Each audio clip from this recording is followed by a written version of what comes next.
Just mic'd up with Mikie Mahtook. Got the boys in. I got Lloyd. We got J. Mitch. We got Jackie Boy. He tried to jump up and he might have knocked it in. Good time. Let's go. What a start to the Monday. I mean, I'm from Lafayette. My boys would come in and say, oh, God. So me and Joe on the ground. I got Joe in the headlock, and he's sitting there. Helmet. He's punching me in the stomach, like steady punching me.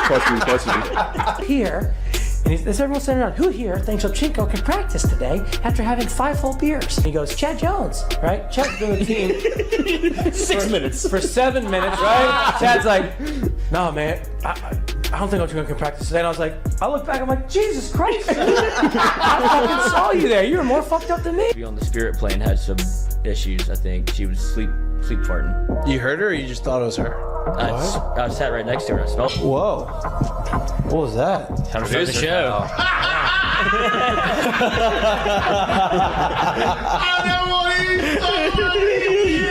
Why would I have that? You had to the circus or something. 6'3", I'm waiting. Like, I don't even know what I'd be doing. Now, when you do go to spring training, are you going to bring your chinchilla and your turtle? My dad tell you about it? The SEC is, God, they hate fat people.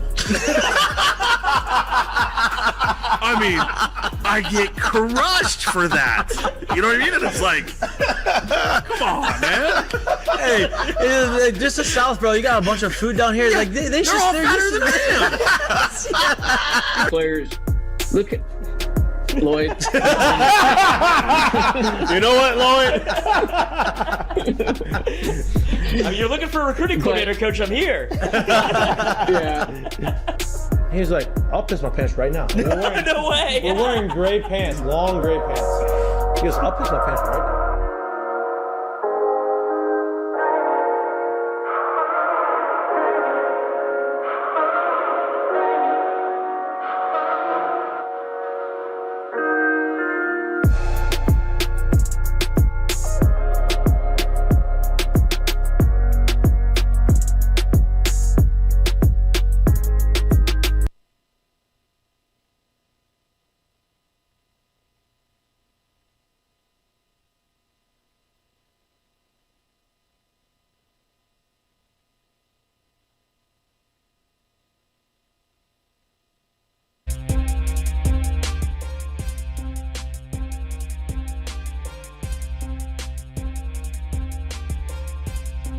Hello. Good evening. Welcome back to Mic'd Up. Today is Monday, May 22nd. Hope everybody had a great weekend. You had a nice, relaxing Sunday. Hopefully you watched the PGA Championship because it was electric. It was awesome. It was a great finish. Also a great story that is leading into the end of the show. We'll talk more about the story that I thought was great from the PGA Championship. But LSU baseball gets back on the winning side of the SEC series. Last SEC series of the year at Georgia. They won their first 2 games, end up dropping game 3, won the series, put themselves in a position to get a first-round bye in the SEC tournament. They're the 3rd overall seed in the SEC, finished the conference at 19-10. I firmly believe had they not got rained out in South Carolina, they would have finished 20-10, won a 3-way tie for first place with Arkansas and Arkansas and Florida, which means they would have won the SEC West with the tie, but being that they didn't play enough, they didn't do that. A lot of encouraging things that I saw from the Tigers this weekend. Obviously, Paul Skeens did Paul Skeens things. Thatcher Hurd was lights out. We're going to talk more about Thatcher Hurd in a minute after we get through these Heineken headlines. I thought Ty Floyd was really good as well. Gave up 4 runs. Offense did their thing. On Friday, Ty Floyd gave up 2 2-run homers. I'm okay with that. That's part of the game. What are you laughing at? Are we smiling over there? What are we giggling for? We just got a little banter going on. I like it. We had a really good conversation off air. Class is in session. You're a teacher right now. Yeah. Okay. Eyes up front. Eyes up front. Everybody, pay attention to me. Okay, I'm talking. Pay attention. Please share with the class. Actually, don't share with the class. No. Do not share with the class. I do not want anybody to know what's going on. But why don't you meet me after class? Yeah, we'll talk about this after class. But game 3, obviously, a lot of the same issues that people were worried about. The bullpen wasn't great. They had some walks. Christian Little, I think, has just not, I don't know, he's completely lost. Had 3 walks in the game. Javen Coleman was up and down, not his best outing. But with all that said, LSU went 2 out of 3, won the series, did what they needed to do. I think they are firmly in position to have a national seed. Obviously, they start the tournament. They play the 9:30 a.m. game on Wednesday. We will be in Hoover. We're all going to be in Hoover. Big time announcement. We will be in Hoover. We are leaving tomorrow morning. We'll be in Hoover all day Tuesday, hanging out, tailgating. We're going to have our show on Tuesday and not Wednesday. Now, we're going to have some live reaction after the game. Probably, look, it's a 24-hour trip. We're only going there for one game. We have things we need to do in the back end of the week. We're going to go there tomorrow. We're going to watch the game in the morning. After the game, we are going to take our time, but get in the car and drive back. Probably have some live reaction in the car as we're driving, talking, videoing, doing whatever we need to do. Some raw footage is what we're going to do. It's going to be fun. A little road trip. I think you have the right idea with the Twitter Spaces. Yeah, maybe something like that. We're up, what, 10K? Mm-hmm. Yeah, we're gonna figure something out. We're probably gonna go live on Twitter, Twitter Space, whatever we're gonna do. You run that account, right? I run that account. Yeah, you're right. Yeah. You're right. Yeah, I run that. I do all that. Like he doesn't sleep. Nope. Do everything. I do everything. He switches from personal to Mike. That's it. Yeah. That's it.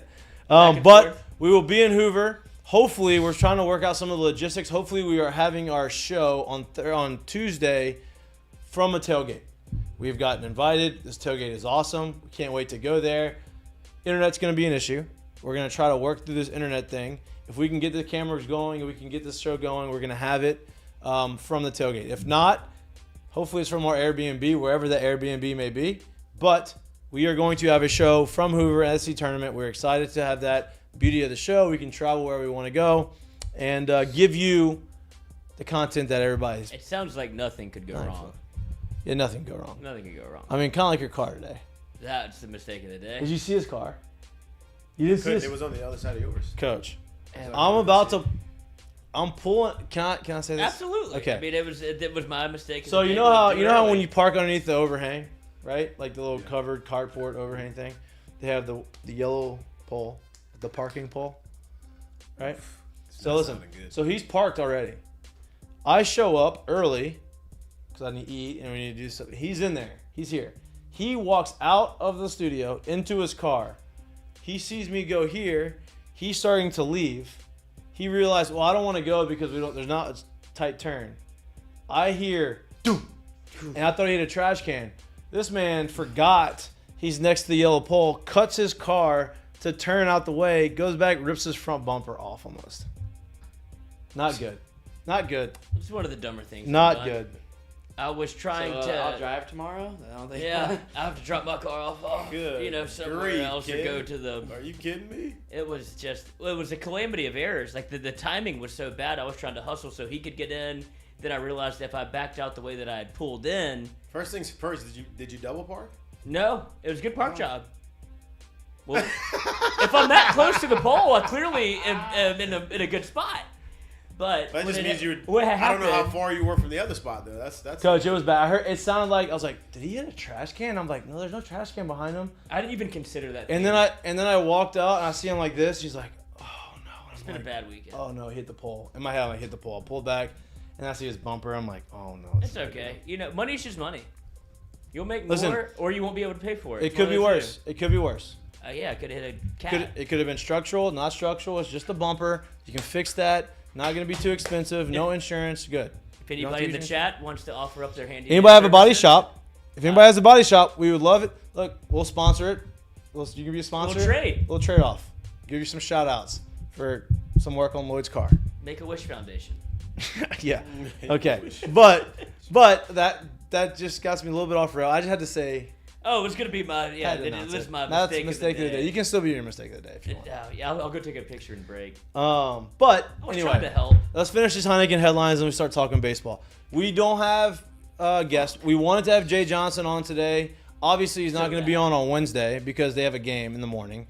I want him to come on today. They have a team dinner, which I respect. The team dinner before everybody gets in there usually go on team. We'd have team dinners on Mondays or whenever we got there. And so they have a team dinner. We are trying to get Ty Floyd on. Ty has agreed to come on if their dinner is done in time.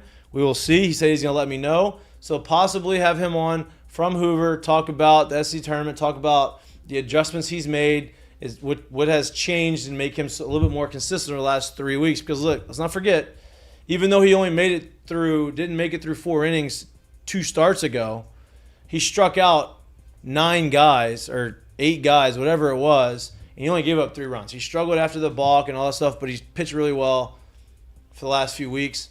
So I'm excited about what he's going to bring in the postseason. I'm excited to talk to him, hopefully, if they get done with dinner in time. But we'll see. How do these team dinners work? Well, so you all show up together as a team. Well, no, is and you coach sit there? at Or a is ta- this Yep. play- Oh, it's the whole deal. You think coach is going to let the whole team go, pay? He's going to pay for the dinner by themselves without any chaperones? That's what I was worried about. Ain't happening. It ain't like the big leagues. We're like, hey, we're on the flight. Everybody, we're going to this steakhouse. All the veterans who have millions and millions of dollars, they're going to pay for the dinner. And you're going to go out there and you have some drinks and you're going to go out and party. No. Everybody's going to come here. So this is more like high school. Hefe, manager, Coach Jay Johnson is going to be at the head of the table. And the guys are going to have a good time. They're going to have a free dinner. They're going to be with the team, camaraderie, go home, get ready for the practice the next day. If you're over 21, are you allowed to order a beverage? That's a bold move. That's a good question. That is a good question. That's a bold move. If you order a drink at a team dinner in college before the postseason, it's a bold move. Especially when they have 9:30 practice tomorrow morning. They have 9:30. You gotta get ready for the game. That's why they're doing it. Gotta get ready for the game.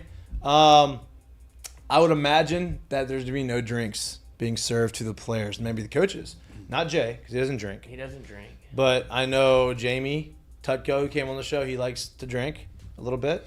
I'm sure the other coaches like to have a few libations here and there. I'd imagine no player is going to have a drink. Yeah.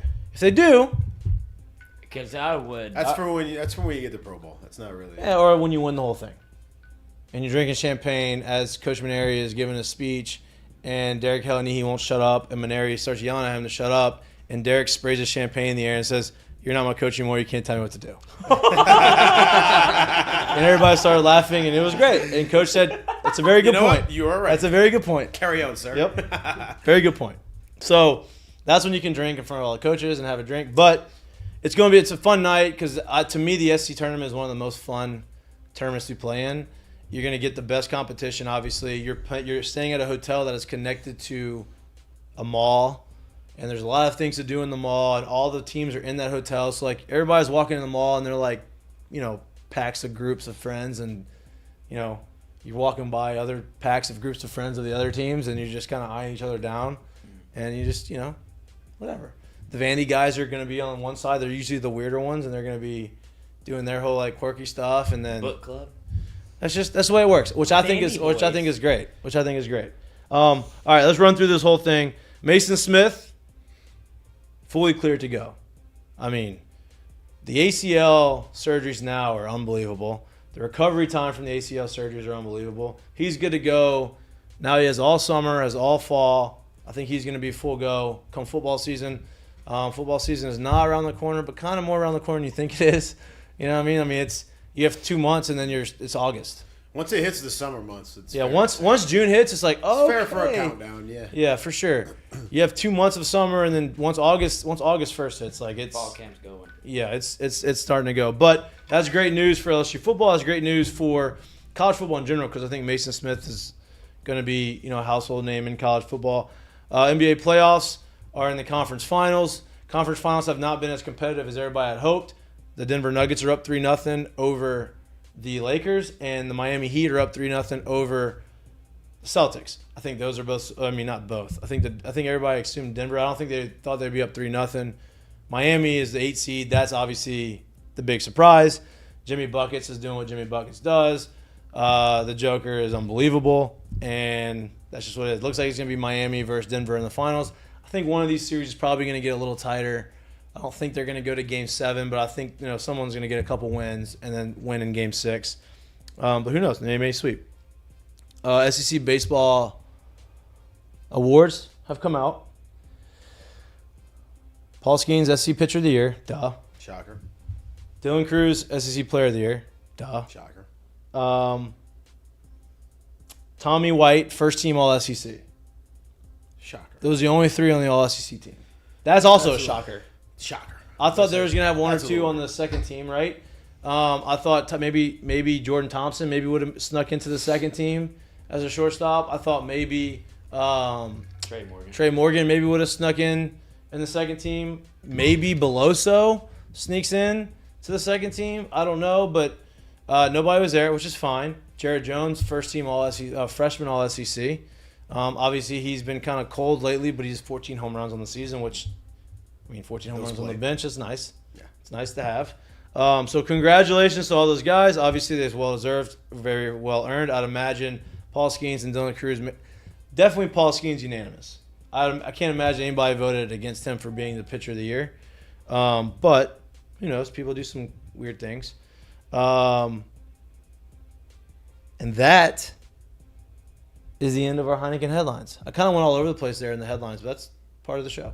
It just happens when we get here early. We ping pong a lot of ideas around. We did, and then we started Especially talking about your crash mishap. debacle. We started talking about your mishap, and we started talking Somebody about else's mishap. whose? Somebody else's mishap. That wasn't really their mishap. Somebody else. Internet's crazy. Can't get hacked. That's what IBM's doing. What are they doing? They're hacking everybody? Yeah, during COVID, that's what they were hacking your webcam and tracking your eye movements to make sure you were still working. Oh, and they would that's illegal. And they would scan your background to see if there's any paraphernalia in your background, even though it's legal. That's pretty not legal. It's very invasive. Yeah, it's very. I don't like that. No. I'm glad I didn't work for IBM. Yeah, and all the Did Twitter they get sued? All the Reddit threads are being taken down because they're right. Were they able to prove this? That it's ongoing.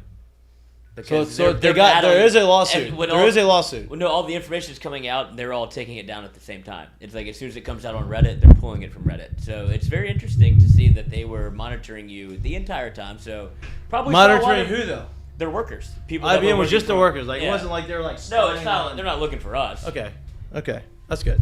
I don't work for IBM. I wouldn't like that. Oh, I mean, if you want to watch, you're more than welcome. Well, I guess. So, I'm not embarrassing. So I have friends of mine that are, not embarrassing, that are PAs, and they're trying to pull a prank on me. I went to had bad allergies, and so I went to get a shot and some medicine or whatever. So I went in there, and they bring in the nurse or whoever, and she's like, okay, I'm gonna give you a robe. All right, like the hospital gown. I'm gonna give you a gown. Go ahead and just take your pants off and your shirt off and just get in the gown. And I was like, all right. And she's like, oh no, I'm just joking. And she walked out, and he's like, this guy's just ready to get naked in here. He's not. I'm like, well, you don't have to announce it to the whole fucking place, okay? And two, you're the professional here. I don't know what's going on here. Telling me what to do. It was just they were playing a joke on me, and I didn't fall for it. Sounds like you were about to. Sounds like you were. Well, no. They wanted me to ask a question. The whole thing was, why do I need to take my stuff off? Why do I need to get in a gown? And they were going to say something about, oh, aren't you here for the, rectal exam? Yeah, something like that, right? But I just said, okay. And then, fair game. I don't know if that's bad on me or what, but whatever. No, if you're in that situation, you have a medical professional. I was like, I guess. I guess, sure. Maybe you just want to be safe. I don't know. I don't know. I'm not a doctor. I'm not a learned doctor. A lot of people go to school for 7 years. A lot of them. Called doctors. Oh, that must be you. I'm enjoying the family business. With packing a trash bag this week. All right. It's also Monday. It's not Wednesday. It's Monday, which means it's Ask Mikey and Mitch Day. So go ahead and put your questions in the chat, or actually in the chat because it's too late to put them in Twitter. I guess you could put them on social media. We got some tweeters. But put them in the chat. We'll answer all the questions. Today's going to be a light, off-the-rails, fun show. We'll see where it goes. Hopefully, we get a text from Ty here soon. He can come on the show. But if not, you got us, and we got questions. But let's get into the baseball talk. This weekend, LSU goes to Georgia. Georgia was desperate. They needed to win one game to make the tournament. Right? LSU goes, Paul Skeens, everybody assumes Paul Skeens starts. Not just to make the tournament, to continue their season. To continue their season. That's it. If they don't make the tournament, they're done. This is the only chance they have of making the postseason, making a run in the SC tournament, maybe winning it. If they don't, it's 1, 2, 3 Summer Bowl. Like, Yeah. see ya. 1, 2, 3. 1, 2, 3. I'm not Cancun. playing baseball anymore. Right, yeah. 1, 2, 3. Career's over. Certified CPA. Like, Yes. Yeah. Yeah. I'm glad you didn't go it insurance. matters. I'm glad you didn't go insurance. I'm glad you didn't go insurance there. I appreciate that. Okay. That took you like 10 years. Yeah, it took me a little while to get to the insurance route, but I'm there now. But Paul Skeens goes out, starts on Thursday, does what he does, right? Dealt, he pitch count kind of got up in a couple innings, but he got through 6, right? Got through 6 innings, threw I think his season high in pitches at 118 or so, whatever it was, did his deal, and then they bring in Coop for one batter, did not get the guy out. Okay, so they take him out and they bring in Thatcher.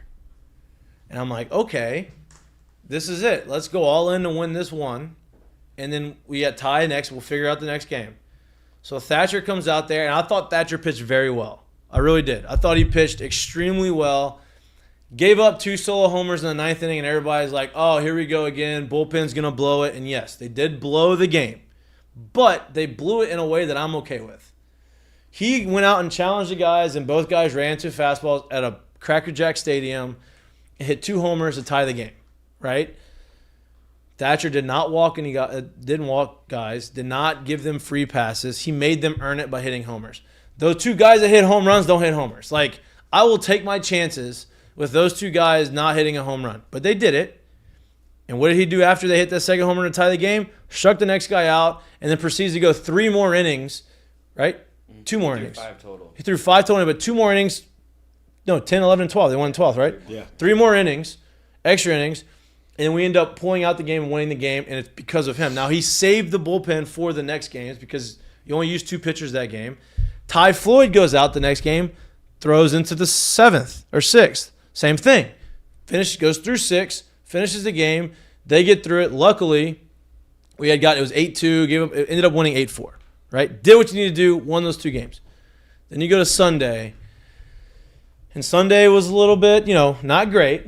They had some walks. The bullpen kind of, came back down to earth, but you didn't have your best guy out the pen, right? So you go 2 out of 3, you win the series. That was the most important thing. We talked about it when we came in. They had to sweep to win the West. The most important thing for me was winning the series because then I think you solidified yourself as a national seed, right? To me, the story was Thatcher pitching the way he did. Like, that was the Thatcher that everybody anticipated. It was an environment that, probably wasn't 12,000 there, but they needed to win. They're in Athens, they're in Georgia, it's on the road. Like, it was good to see, right? He does what he needs to do. It gives me a lot of confidence moving forward in what Thatcher's role is going to be. And I'm going to ask y'all's opinion on the weekend before I get to what I think his role is going to be this week and in the postseason. So, Jared, with that said, what did you like and not like, and what did you see and wish you would have seen from this weekend? I was very encouraged by the weekend. I obviously liked what I saw from Paul Friday night, right? He threw well. Bullpen initially struggled out the gates, but obviously Thatcher put together a really good outing. Kind of, kept them at bay as much as possible after the 2 homers, and then the offense was able to come in and do what they needed to do. Saturday, I thought was a pretty well-pitched game. Sunday is what it is, but I said this on Sunday while watching the game and thought about this. Don't get me wrong, at the end of the day, would you love to be able to have this? Yes. If it isn't there right now, or you don't have it, or it's not hot, however you want to look at it, it is what it is. But you got to understand that what you saw on Sunday, the vast majority of it, when you're playing postseason baseball, that's what you're hoping to not have to get to, right? At the end of the day, what you saw on Sunday is what ends up being losers bracket, double elimination. I've already lost one. I'm having to play more games, and now I'm having to go deep into that pen. Now I'm having to go deep into the pitching staff type of situations. Realistically, that's what you're looking to not have in postseason games. So everyone is so hell-bent on, we can't sweep, or this and that. What you saw on Sunday is if you take care of business in first 2 games of tournaments, first 2 games of a super regional, like if they win first 2 games of a super, they're not in that situation on Sunday. You don't get that game on Sunday. And let's be honest, let's be clear. No one goes into a weekend super regional saying, man, I really hope to get to the winner take all day 3. If you do, you do. But you're trying to win the first two, Right. Right. And then same thing for a regional, right? Before you even get to super, if you're in a regional, we're not trying to have to come out of the losers bracket to where you have to see all of what came in day 3 of that. So, in my eyes, like I said, would it be nice to have the quote unquote depth of it to be able to trust it all right now? Duh. Do we have that right now? Depth, I do think. The trust factor, because they're so young, that I'm not sure of right now. Now, do we have the power arms? No, but all you need to be is okay. Yeah. They don't need to be elite. I firmly believe, dude, I'm just being honest. I firmly believe when you get to day 3, not just in the SEC, but in college baseball, period, and or when you talk about the real depth of a pen and or a pitching staff, you need to be able to out-hit someone that day. Yeah. I don't care if you got a guy that's thrown 14 innings on the season and all of a sudden he's throwing 94 to 97. That is an anomaly. You won't find that often. Like last year it happened at Southern Miss for LSU, right? They brought in the big lefty. That day 3 game was literally just shoving that day, right? That's an anomaly. You don't see that often. So to sit here and say that's what we're depending on to keep our season going or to propel us to the next round is goofy to me, right? When you get to those day 3, those situations, you have to be able to start out-hitting teams or out-executing teams offensively. This was a few times where LSU did not hit with runners in scoring position. Right. And that's okay. And that's It okay. happens. I don't want to run through the numbers again for a certain someone today. Yeah. It's hard to find the average of runners in scoring position. I don't know why stats are so hard to find, but I am willing to bet that the average with runners in scoring position is very, very high. Yeah, I don't think there's many games that go 0 for 8 with runners in scoring. Yeah, it's What not. happened? Did he give you a thumbs up? That's just the name. Hey, Hey, the Fonz. the Fonz. The Fonz. He's not here today. But here's Chasing him off. Here's the deal, though. Here's the deal. Back to the Thatcher thing.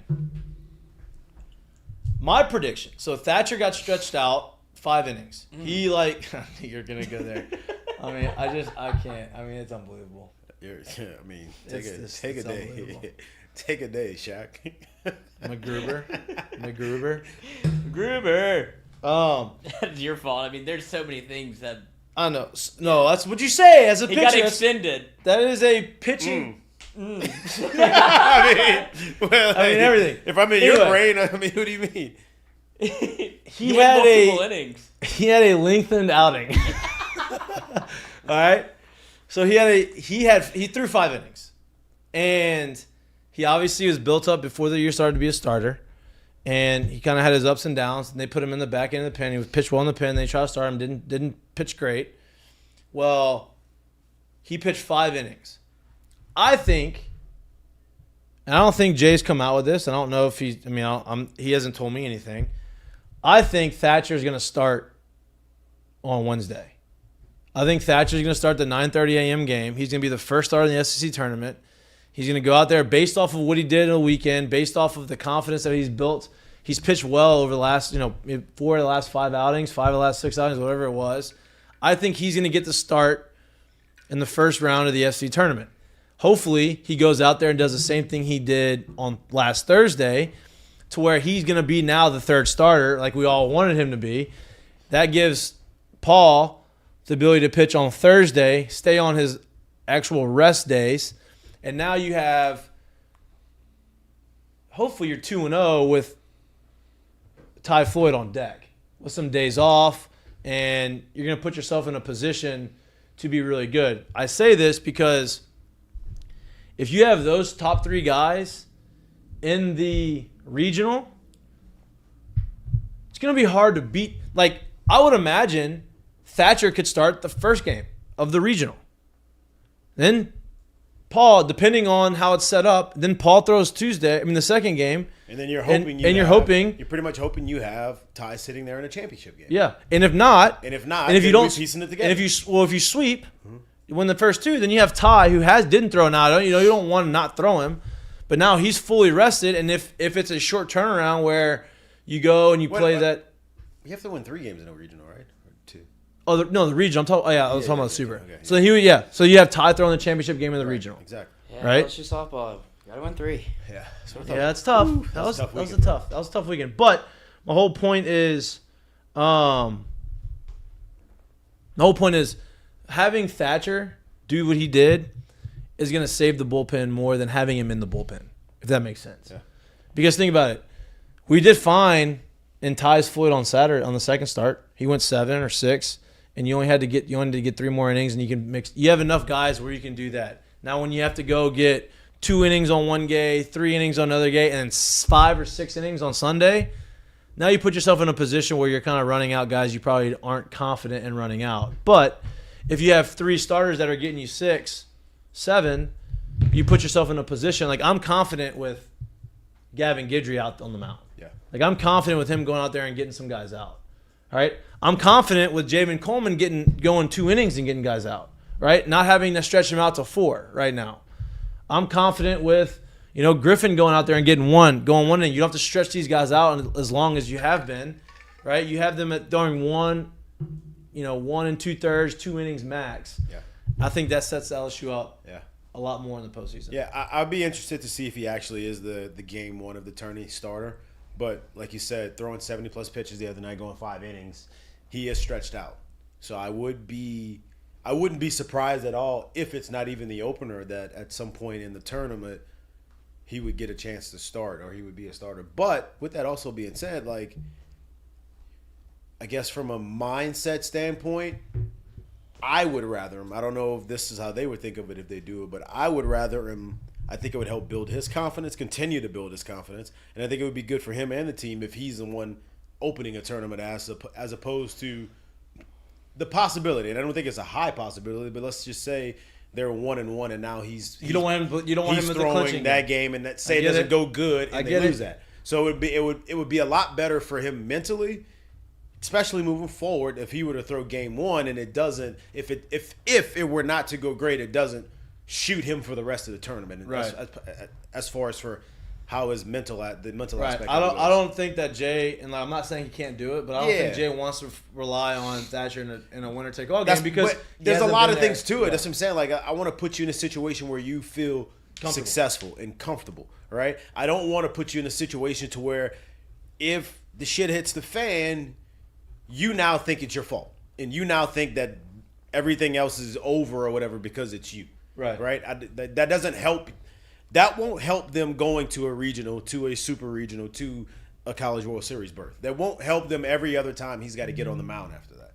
So I also want to point this out. So obviously Sunday they lost 8-4, and honestly 8-4 is not terrible. 4-run lead is whatever. It wasn't like they gave up 15 runs like you did against Mississippi State, but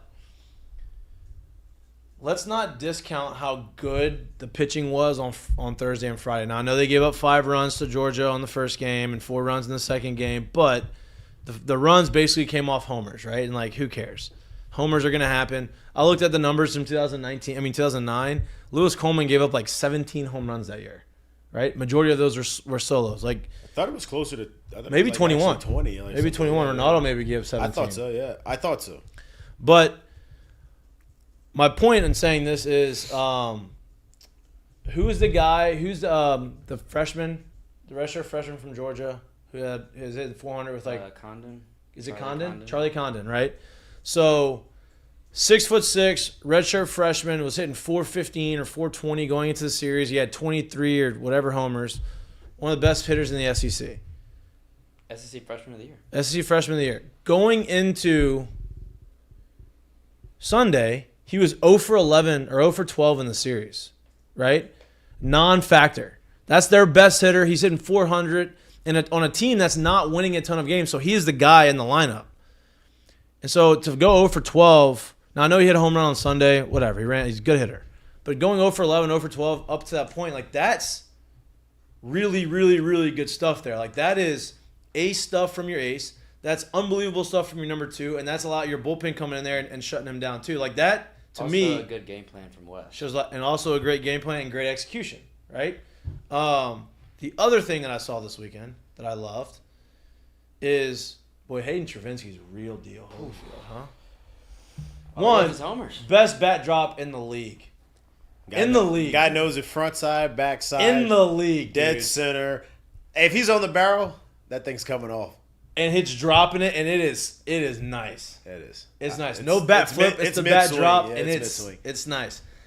He's hit a home run in the last 5 SEC series. He's got 8 on the year. got, I don't even think he's got 100 at bats. No. I think he's got barely 50 at bats. Can you pull the numbers up? Can we pull the numbers I'm up? pretty positive it's barely 50 at bats on the year. He's hitting 420 with 8. He's going to end up with 10 homers. So he's going to have 10 homers. Jordan Thompson's got 11. Dylan Cruz got 14. Tommy White's got 20 now. Yes. Beloso's got 10. He's got 10. Right? Gavin's still at Gavin is at 13. 55 at bats. Yeah. 55. Someone's That's sitting at 9. Yeah, unbelievable. with 8. 8. Gavin has 13. Someone's that's at 6. 9. Who's at 9? Joe Bear's at 9. Joe Bear's at 9. Who hasn't played all year? You'd imagine he's probably going to get to 10, right? Trey's at 7. Trey's at 7 or 8. 7, I think. 7, right? And you have Jared Jones with 14 on the bench. It's a lot of home runs, Coach. It's a lot of double digits. A lot of home runs. By the end of the year, you may have 9, 10 guys on the team. 9 guys on the team with double digit. And then Joe Bear at 9, Trey at 7, Travisky at 8. That could all get there. I think Travinski's going to get there. I think Joe Bear's going to get there. Trey's going to be a long shot, but Trey's been hitting homers lately. He's tapping into Anthony Rizzo. He's reaching it. Lloyd wants it so bad. Lloyd, what are you doing over there? Are you working, or are you just surfing the internet, or what are you doing? Some leaks out there. No, I'm trying to get the preset set up because we usually have the third camera, but I didn't grab it today because we didn't have a guest. Because Jack said he wasn't coming, then he said he was coming because he got an all-time dad move on him where he's like, "Hey, I need your help," and then he was like, "No, I don't." Yeah, my dad called me right before I'm supposed to leave. "Hey, I need you to stay home and help me with it." I was like, "Okay," and then 2 seconds later, he's like, "Never mind, you can go." I was like, So I'm trying to set up a camera to where he's on it also. I got it. So I'm trying to finagle both of them. So it's I don't just been think kind three's of a out of task. reach for Trey between Hoover and if they get to host a Super. Now with the balls, Hoover is you have to get it. That's where the game is about to change. When you talk about South Carolina, when you talk about some of these Georgia, but the balls jump a little bit more now. So like I know, but you look at what happened to Georgia. Look at what happened at South Carolina, where some of these teams have played where it's we're peeing. Oh, that's out. Yeah, they're hitting over the trees in Georgia, where it's I don't know if you got all of that, and it's gone city. Right. You're about to separate the real from the fake Yeah, here. Tommy White has real power. Yeah, this Dylan is going to Cruz be has real power. This is the real deal here. Like the Hoover is a big yard, right? And It's the best. That used to be your AAA yard. I mean, AA yard. Double A yard. Not only is the yard big, but y'all don't. So like the way the stadium's built, it's really, really, really sunken in. So it's below sea level. It gets really, really hot, really, really, really muggy and humid there. Beating. And I can remember playing there, and it's in the middle of the summer. It would be 4th, 5th inning, and the grass was already wet. Like it didn't take long at all. So the night games would be the ones where you're like, all right, let's see like how this really goes. But yeah, it should be interesting because sometimes you got to hit it twice to get it out. Which I think center's a par 5. Like Yeah. legit. Yeah, unless you had the old bats and Kent Mathis. I've only seen like over legit the speaker. Only seen grown men hit balls out center field there. Kent Mathis when you go there, the center field speaker like it's far and it's high up there. It's loud. Kent Mathis, who led the nation in home runs in 2009. Back to back AAU national championships, Kim Mathis. I don't think there was a Kent Mathis in there. I don't think that was a Ken Mathis. I think that was what's his name? Not Kent Mathis. Not Ken Mathis. Crime Dog. No, that's Fred McGriff. That's Fred McGriff. I know he was in the video. Yeah, but it was What's his real name? I forget. Ken something.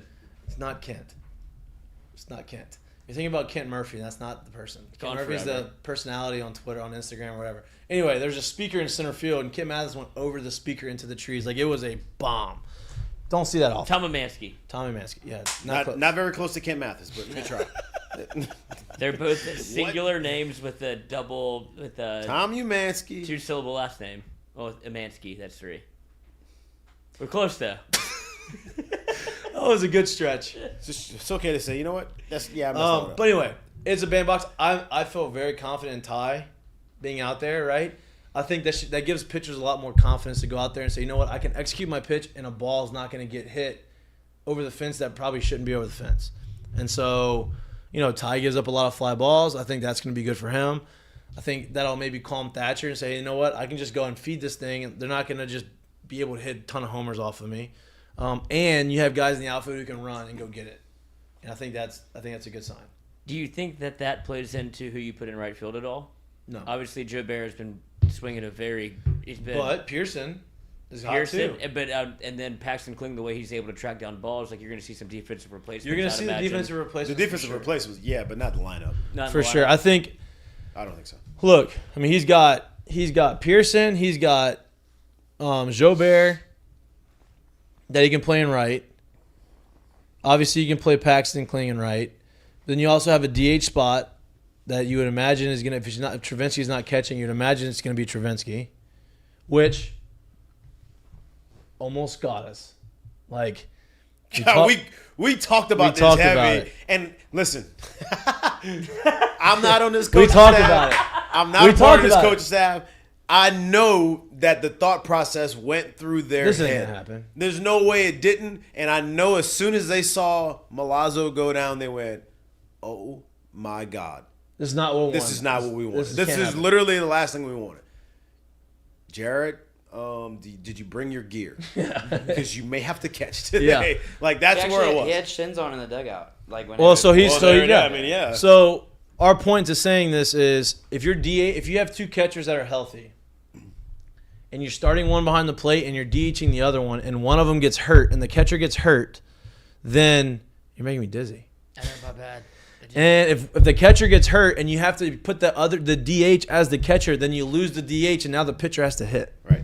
Right? And if you're going to take once the starter is out, it has to be whatever bullpen pitcher is throwing, or you take a bench bunch player of double in switches yeah, and there's shit. a lot going on. Yeah, so like old National League kind of stuff. And so we had talked about it like, man, that's why I didn't think he was going to DH him. Neither, as we said on the show, I don't think they're going to DH Travinsky. I think they may going to play him at first because if something were to happen, you're going to lose the DH. They did DH him. Something did happen. Luckily, Milazzo's toughed it out and finished the game and didn't have to worry about it, but got real close. Got real close to being a disaster.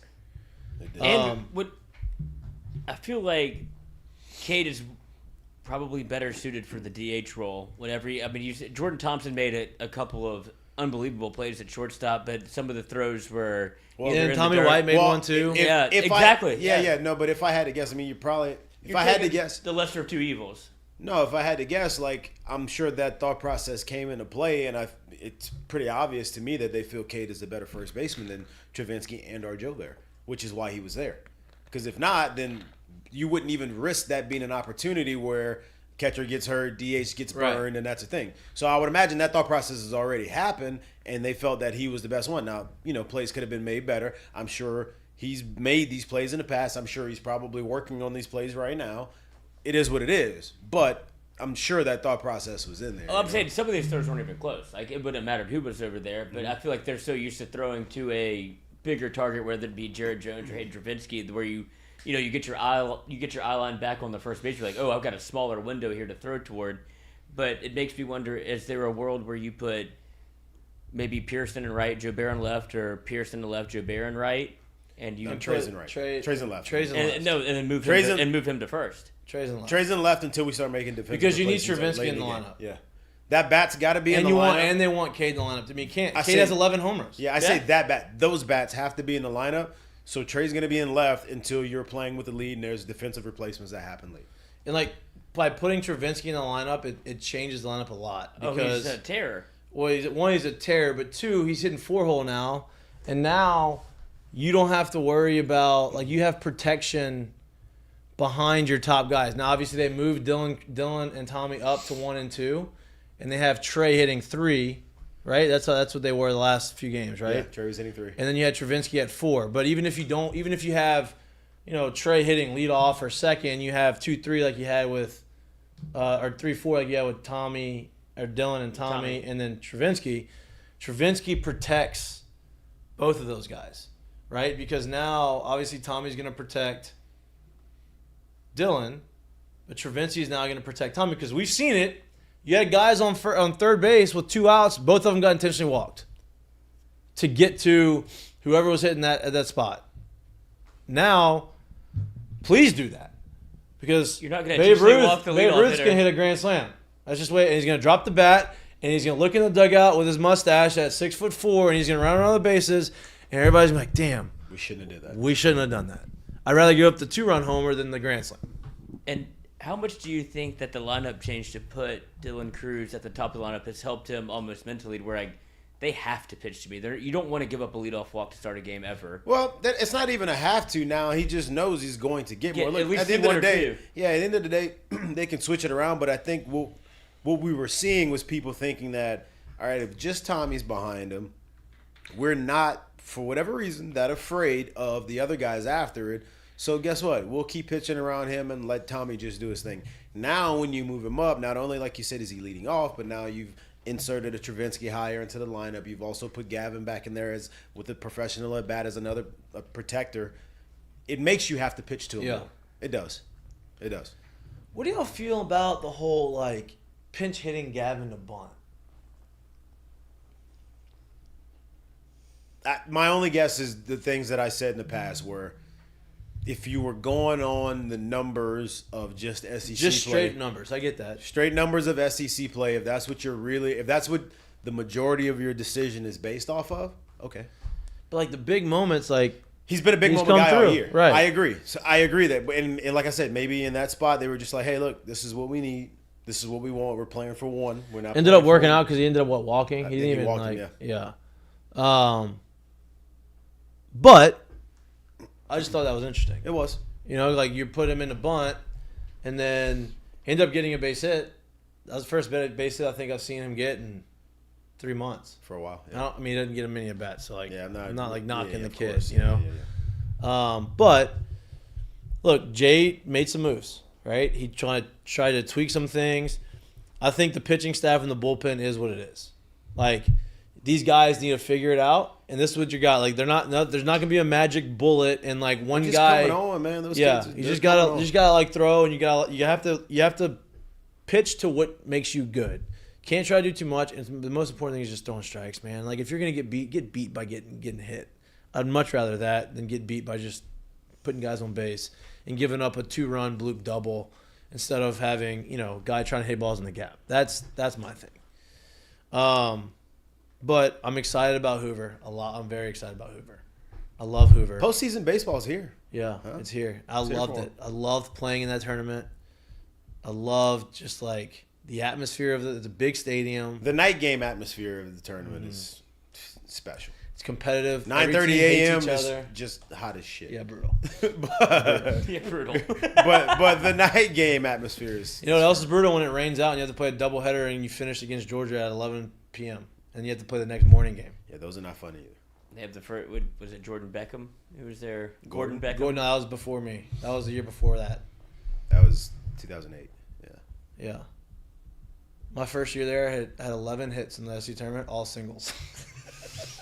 Big singles guy. Big singles guy. That was before his slugging percentage spike. Pete Wheeler.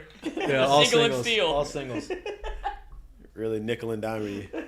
It worked. He was checking that thing down to the running back all tournament. That's it. It worked though. Put down. No doubles or homers, just singles. Let's just go. Let's give Coach, me do you base like hits. me now? Just singles. But it's very competitive. It's very every game is emotional because it's SEC. It's just SEC guys. There's rivalries there. You've had these guys playing against these guys all year, and crazy stuff happens in those tournaments, man. It really does. My favorite part about it is I think this is the first tournament where it's. I say first. So now that they've created these tournaments where those guys go to like the tournament that's played at the Astros ballpark and stuff, maybe a little different. I haven't really seen the stands and the crowd there, but it's the first tournament like in college that you go to, and game one, pitch one of it, you literally see behind the backstop, and it is literally everyone's front office. Like almost, you feel like it's almost everyone's entire front office like sitting there. Like early in the year when at Tennessee, and it was said that there was 75 different scouts and or front office personnel that had been through the stadium that day. Mm-hmm. It gets lost because there was 12,000 people in the stands too, and it was packed, so you can't really tell. Yeah. But for a 1:00 game on a Wednesday, whoever's playing that game, you're going to look behind the backstop, and it's not going to be 10,000 people in the stands. But that section right there will be full. Yeah. It's pretty. It's a cool thing. It's awesome. Like you start realizing, like, oh, somebody's going to make some money today. No doubt. Like legit make some money today. No doubt. It was it's one of my favorite tournaments. Obviously, playing home baseball and the super regional and super regionals are great too, and Omaha's awesome. But Hoover's just something a little different, man. It's different. Just, It's a fun little tournament. different. It's such a competitive tournament that you show up and you're like, yo, like it legit feels like when you're growing up and you're playing travel ball and you go play a World Wood Bat tournament where you know this is everybody's who's who. Like this is all the dudes, this is all the scouts. You're like, all right, this is the feel. Like this is what I showed up for. This is what I'm doing this for. No doubt. No doubt. It's gonna be fun. I'm glad we get to go and at least watch one game. Yeah, I really do. Even though it's 24 hours, 5.5 hour drive, who cares? Who cares? We got the boys with us. We'll be driving. We'll be good. Cigarettes. Speaking of being competitive, and speaking of friends, your friend Tyler Leday, part of our friends down at EVCO Solutions. Development. Down at EVCO Development, They have solutions for your development. Developing solutions. They have solutions for your developments. You were with Tyler this weekend. Before I let you give your read, you were with Tyler this weekend. You let him down, I've heard. Yeah, I don't know what happened. Lloyd played member guest. And You got member smack. I did. was not much of a guest. No, I was a great guest. Not much of a player. Not much of a player. Not much of a player. But I did stonewall a couple people that thought they were going to be serious out on the course. Broke them down. A couple fireball shots. Did you? Yeah, scored us a couple points on the... Who'd y'all play against? Anybody I know? Dougie T knew him. He punted for LSU for 3 years. Let me pull up his name because I haven't... Donnie Jones? No, I would know that one. It was 01. It was... but I did get a couple of guys that were like, oh, Mik'd up? And I was like, yeah. That's what you said on the group text. Said they like us out here in Lafayette. Billy Dressler. Do you know him? I don't know him. He punted for LSU until 01. He played golf his final year, but I mean, LSU golfer. He scratched. Played a little bit on like the Corn Ferry tour. Wow. But I distracted him from 5 through 8 to where I broke down once I saw the LSU bag, and I was like, oh, I started talking a little LSU sports. He knew Doug. He knew Ronnie Rance. And then we get to 9, he hits it in the water on the par 3, and then he just stopped talking to me. And then he's played better. Yeah, he won the whole tournament. Oh wow. Yeah. So, but we were a point away. We were 1 shot away from a point. We were what? Well, that's how you do your point system. No. But we were. I was in his head, and not even in like the bad way, just the conversation way. I took him out of focusing. You wasn't locked in. Because I wasn't locked in at all. I was all over the map. I don't know what happened. I'm gonna have to go hit some golf balls at some point because I'll get you back on the course. It's never happened to me before. I'll get you back on the course. And I wasn't even nervous. Like I would admit if I was nervous. I took half a bar, so I was good. And so I was just like, Jesus, dude. Well, a quarter bar. Jesus, dude. Just like so, I wasn't nervous. I don't know what happened. I just kind of lost my. Are we talking sports here? Yeah. I mean, whatever. Sports dude. development. Speaking of EVCO Solutions. EVCO Development. That was not a solution. No, you were not his solution. But I have been invited back. Neither was the bar. That's usually my trick. EVCO Solutions, a civil construction company that specializes in new multifamily construction, site drainage, site utilities, earthwork, site clearing, house pads, ponds, demo work, hurricane cleanup. If any of those things suit your needs, call EVCO Solutions at 337. EVCO Development. EVCO Development. It's EVCO Solutions is the website. I understand. Go to evcosolutions.com. There you go. Or type either one into your phone. It all goes to the same place, baby. But if you want to call and get a heads up, 337-534-4675. It looks like my scorecard. 534-4675. Area code 337. What a day. Boy, if you got 3-3 and then 7 first, you're not that's doing what bad happened. the first. I was fine, and then I won. I don't know what happened. Got all fat and happy and cocky, didn't you? Brought you right back down. I birdied 17 at U Club. That boy. I was very happy about it. I don't know what happened to me, man. It's probably a hole I should birdie, actually. It's a par 5 that is reachable in 2 if you do well. I was hitting the old banana ball. You can't do the banana ball. I've never hit in my life. All right, well. We got a whole bunch of Ask Mikey and Mitch. I know. We're gonna take go take a 1 minute break, get regrouped. Take my car up. Well, we're not gonna look at your car. We're gonna get regrouped, and we'll be right back. You're watching Mik'd Up. We'll be back in 1 minute. Unbelievable sponsor for us, right? I understand some people may not like Heineken, and that's okay. Tell me that. Good shot. Heineken just came out with the Heineken Silver. And if you have not liked Heineken in the past, that's okay. Heineken Silver doesn't taste anything like the other Heineken beers. Heineken is their light beer. It is 95 calories. It is 4% alcohol. It tastes very good. It's very crisp. Sit back, relax, open up a Heineken Silver. Enjoy baseball season coming up.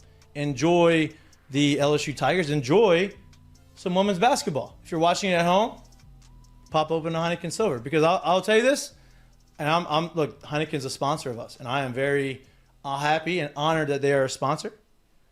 I did not really enjoy Heineken in my previous times drinking Heineken. I have learned to like it a little bit. Some people like it. Tell you what, I drank this Heineken Silver and I enjoyed it. I got a couple cases delivered to my house today actually, and I'm enjoying it. So go ahead, go try a Heineken Silver. It's their new product. It's their new beer. It's their new line. It is very light, 95 calories, 4% alcohol. Tastes really good. Try it. Thanks, Jack. That was nice. We didn't even practice that. First time. All right.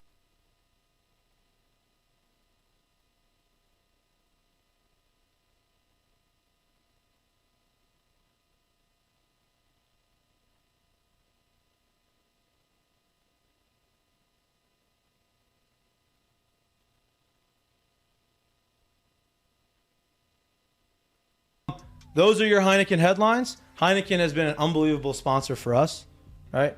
I understand some people may not like Heineken, and that's okay. Tell me that.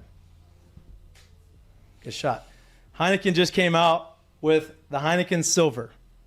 And if you have not liked Heineken in the past, that's okay. Heineken Silver doesn't taste anything like the other Heineken beers. Heineken is their light beer. It is 95 calories. It is 4% alcohol. It tastes very good. It's very crisp. Sit back, relax, open up a Heineken Silver. Enjoy baseball season coming up. Enjoy the LSU Tigers. Enjoy some women's basketball. If you're watching it at home, pop open a Heineken Silver. Because I'll tell you this, and look, Heineken's a sponsor of us, and I am very happy and honored that they are a sponsor. I did not really enjoy Heineken in my previous times drinking Heineken. I have learned to like it a little bit. Some people like it. Tell you what, I drank this Heineken Silver and I enjoyed it. I got a couple cases delivered to my house today actually, and I'm enjoying it. So go ahead, go try a Heineken Silver. It's their new product. It's their new beer. It's their new line. It is very light, 95 calories, 4% alcohol. Tastes really good. Try it. Thanks, Jack. That was nice. We didn't even practice that. First time. All right. Welcome back to Mik'd Up. As you saw in our commercial, we talked about a little bit about Heineken Silver, but I'm going to talk about it once more before we get to the Ask Mikey and Mitch. Ask Mikey and Mitch today is brought to you by Heineken Silver. You know what will be in the ice chest on the way to Hoover that we will definitely not drink until we get to Hoover and we stop driving? Heineken Silver. It'll be in our ice chest, nice and chilled down. You know what else will be? Driving. You know what else will be in my truck on the way there?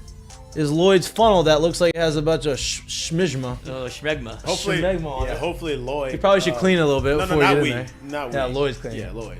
This is up to you. Lloyd's cleaning the If you want to thing. keep drinking the schmegma, go ahead. But you'll be drinking. Yeah, You're going to be drinking it. But we're going to have Heineken Silver. Heineken Silver is Heineken's version of their Michelob. It's their light beers, 95 calories, 4% alcohol, very good, very crisp.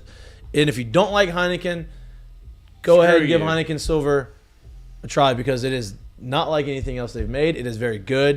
It is refreshing. And it definitely should be in your summer mix of beers in your ice chest at the beach, at the lake, at the pool, wherever you're at. Memorial Day. It needs to be. Memorial Day is coming up. 21st birthday? That might be my 21st birthday. First drink ever in your life should be Michelob. I'm proud of you for hanging strong for your 21. Being celibate. Well, that's not how that works. Well, I mean, I guess technically it would be. You refrain from it. I guess that's right. I've never heard celibate from alcohol, but you can be. Yep. Proud of you. Holding strong. It's your birthday on Wednesday. Wednesday. Or at midnight on Tuesday. Or at midnight on Tuesday, which will be in Hoover. So maybe I'll buy you your first Heineken Silver. Heineken Silver, 95 calories, 4% alcohol. Give it a try. Don't knock it until you try it, because I've tried it and I enjoy it. Lloyd drinks it every Friday. We'll do it again on this Friday, even though he won't be in Hoover. But shout out to our friends at Heineken Silver. All right. It is Ask Mikey and Mitch Day. We got some questions. Give boys. them to me. Let's start off. Do a little music underneath. Few cue. All right. Ask Mikey and Mitch. Easy one up. First, a little softball out the gate. Robert, play song. Plaisant. Plaisant. Oh, just gonna read it. Ask Eminem, who would y'all rather face, South Carolina or Georgia, Wednesday morning?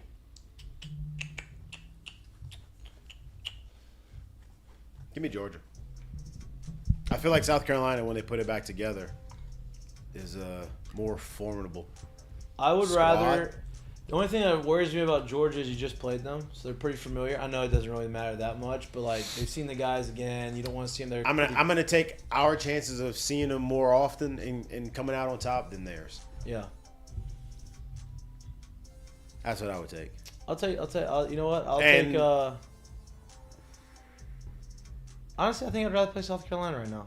That's fine. They're playing bad baseball. Yeah, That's it. but I agree. I don't disagree with that. Like I said, though, just in the event that they came out and they swung the hell out of it and threw lights out game one, I don't want that to carry the game too. I'd rather play Georgia. All right. Rather them not come out of the funk. I like that. I'm glad this we don't. tournament. I'm glad we don't agree. Give me Georgia. Give me South Carolina. Who would you rather play, Lloyd? It's not Ask Lloyd Day, but I want to ask you. I want to know. I will take this one also, and I will say South Carolina because I'd love to see them in a stadium that isn't their own. Obviously, whenever they get away Georgia from too, home. though. Georgia got a bunch of homers. Georgia's a bandbox. Not more than you think. It's a bandbox. Oh yeah, Legit. I mean they got the ponds back there, and everything was clearing about 20 feet. The 350 plays literally like 320 down the left. But it's just that it's more of a spite play on my end of like, oh, they Did he get thought to play that this the other was one? this. Yeah. Exactly. Yeah. And Well, I think, now that you add that, I'd actually like this side of it too. I'd like the opportunity to get closer to sending them home again, like you almost did at their home. South Carolina? Georgia. Yeah. Oh, Georgia. Oh, Georgia. Yeah, oh, okay. You could spite play both ways. Spite play both ways. Because I watched the LSU Gold, the powerhouse. You love some LSU Gold. I do. I mean, it's It's great good. content. They do a very Content. good job. They do a very good Great job. content, but Jay made a point to say after the South Carolina rainout, which it felt like didn't seem like should have been a rainout with the Skeens, like it was a little gamesmanship. Sure, hey, do whatever you have Your to home do. field. It's your home field. If you're scared of a little weather, get a dog, or a gamecock. But after game 2, when Ty Floyd shoved and they were able to win, hit him with the patented "let's fucking go" into the middle of the huddle. And they're like, this was one of our biggest wins to say we don't need. Doesn't have to be a Skeens day every day. Yeah. Like, it announced your presence as a team that we can make. And that's what Jay They were said. trying to steal the series. I get it. You can spite play it that way, but I also see it as like their season, whether they go 2-Q here, is still gonna go on. Yeah. Georgia, if Georgia goes 1-2, they may not go on. And Jay made a really good point about the South Carolina series. On a side note, before we get to the next question, is you can beat high-level teams when you're not playing your best, right? That's what LSU proved at South Carolina, and that's what he liked so much about it, which I respect because that's true. Like, you're not going to play your best always, but you got to figure out a way to win, and they did. That second game. Obviously, I think they were going to win that third one had they played it, but they didn't get to play it. All right. This next. one from Paul Zarang. Ask Eminem. Since the postseason marks a new beginning, what was your favorite memory from the regular season? This regular season. Yes. This regular season. Favorite memory from this regular season. You want to go first? Go ahead, because I'm trying to put it together. Honestly, my favorite memory from this regular season, we happened to be in the stadium for it. It was the Jordan Thompson double against Tennessee. That was awesome. In the eighth, bottom of the eighth. The go-ahead double from Jordan Thompson in the bottom of the eighth against Tennessee. That was as close as I felt that stadium to like real postseason baseball that I have in a few years, honestly. Like the stadium, we went to 5+ games after that, and like it's no knock on the stadium, but it just didn't have that series was feel. different. It didn't have that feel, right? That stadium that weekend had that feel, and it was pretty cool to see. I mean, that's a good one. I can't say. I'm not gonna take the same one. Skeens, Kentucky. That was pretty good too. I mean, Skeens at Kentucky was pretty fire. I don't know. Part of me keeps going back to the Jared Jones homer when he yelled at the pitcher. Love that one. And I think that to me, I know I'm not condoning like showing guys it's up. fine. Also, speaking of, side note, did you see our boy from Mississippi State, Tanner, the guy with the high T guy? The high T guy. He made another comment about pimping homers. Oh boy, I didn't Boy, see this guy's one. stuck. So you're locked in on this guy. I didn't see this one. Please. This guy's stuck on in 1975. He said, And "I hit a game-winning homer."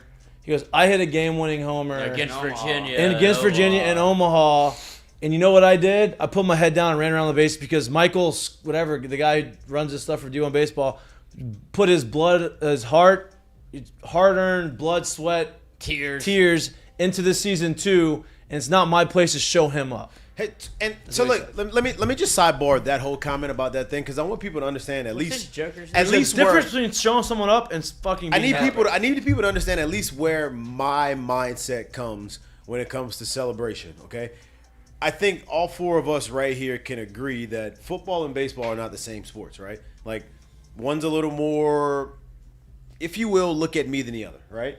And one's been trending more towards the other one, right? I think we can all on this panel right here agree that if you had to pick one coach in NFL football who you would think would be about the old school uniformity of like the baseball mindset, I'm gonna just throw the name out there and say Bill Belichick. I think we'd all agree with that, right? I wish I could really go back to where it was, and so I could give the viewers where to go see it. I watched Bill talk about what he thought about celebrations, and he said it's the hardest thing to do in football. And you don't get to do it often, and I want you to celebrate it when you get a chance to do it.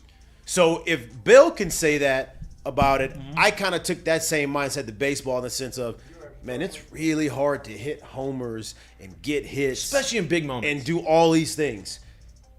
I'm agreeing in the sense that I don't like showing people up, but you celebrating with your team, bro, I'm all for it. You had a game-winning homer and you want to get fired up. And you stand there forever, and then you look at your dugout, not necessarily mouthing off to the other guy or whatever. I'm all for it. Me too.